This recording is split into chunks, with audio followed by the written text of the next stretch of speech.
Hi అండి. మొన్న సంక్రాంతికి చేసిన చకిలాలు ఉండే, అవి మాకు పండ్లు లేవు మెదగవు చేయబట్టి ఇట్లా మిక్సీలో వేసి కొద్దిగంత సాల్టు, 2 పచ్చిమిరపకాయలు, కొద్దిగా ఉల్లిగడ్డ, చాలా రోజులు అనుకుంటే ఉల్లిగడ్డ అవసరం లేదు, ముక్క వాసన వస్తుంది. కొద్దిగా అప్పట్లప్పుడు చేసుకొని తింటే ఉల్లిగడ్డ వేయాలి, చాలా రోజులు ఉండే తింటే ఉల్లిగడ్డ వేయొద్దు. అట్లా చాలా రుచిగా చాలా బాగుంటుంది. కొద్దిగంత నూనె, ఏంటంటే చకిలాలలో నూనె ఉండదు కదా, అందువల్ల కొద్దిగా నూనె వేయాలి.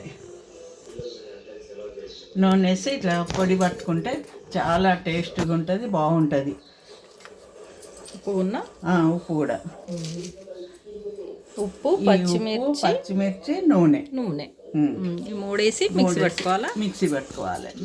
మిక్సీ పట్టుకొని ఆ పొడి ఇక రోజు ఇంత మనకు పండక్కి చేసుకున్న చకినాలు మిగిలితే రోజు తిని బోర్ వస్తుందని ఇవి చేసుకొని తినాలి. పండ్లు లేని వాళ్ళకి చాలా ఈజీ. పండ్లు ఉన్న వాళ్ళకి టేస్టే ఉంటుంది. పండ్లు ఉన్న వాళ్ళకి టేస్టే, పండ్లు లేని వాళ్ళు కూడా మంచిగా రుచిగా తినొచ్చు. ఇది వేరే టేస్ట్ వస్తుంది, ఉత్త చకిలాల కన్నా ఈ టేస్ట్ బాగుంటుంది. ఇప్పుడు దీన్ని మిక్సీ పట్టాలి. ఇట్లా చకిలాలు వేసి కొద్దిగా తుంచేయాలి. తుంచేసి మిక్సీ పడితే చాలా బాగుంటుంది పొడి.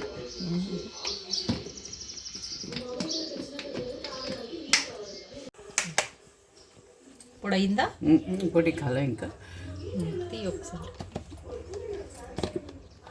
ఒకసారి మనం ఇట్లా అనుకోవాలి. చకిలాలు వేసినాం కాబట్టి అడుగు మెత్తగా పైన ఉంటాయి. మళ్ళీ మిక్సీ పట్టుకోవాలి. పట్టాలి.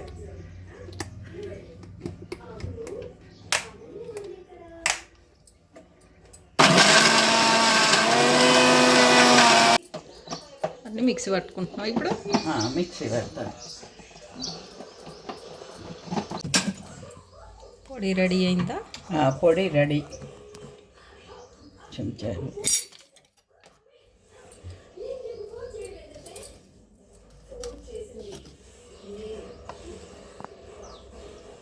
ఉల్లిపాయలే కదా? ఉల్లిపాయ వేయలేదండి. ఇంకా మంచి టేస్ట్ వస్తుంది. కానీ ఇక మేము ఇద్దరమే పండ్లు లేని వాళ్ళని తినేవాళ్ళం. ఇక మాకు ఇట్లానే తినేస్తుంటాం. చాలా రోజులు ఉంటే కొద్దిగా మొక్క వాసన వస్తుందని.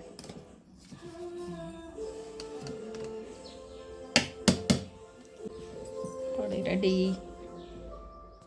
టైం పాస్ కోసం మధ్యాహ్నం కూడా కొద్దిగా ఒక బౌల్లో పోసుకొని తినుకుంటూ ఉంటాం. చాలా బాగుంటుంది. ఇక మా అమ్మాయి టేస్ట్ చూస్తుంది, చూడండి.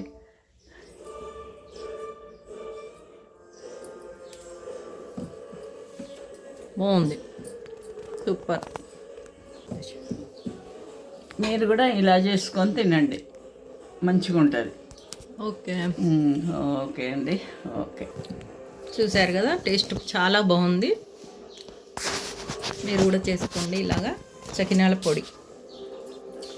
Thank you. బాయ్.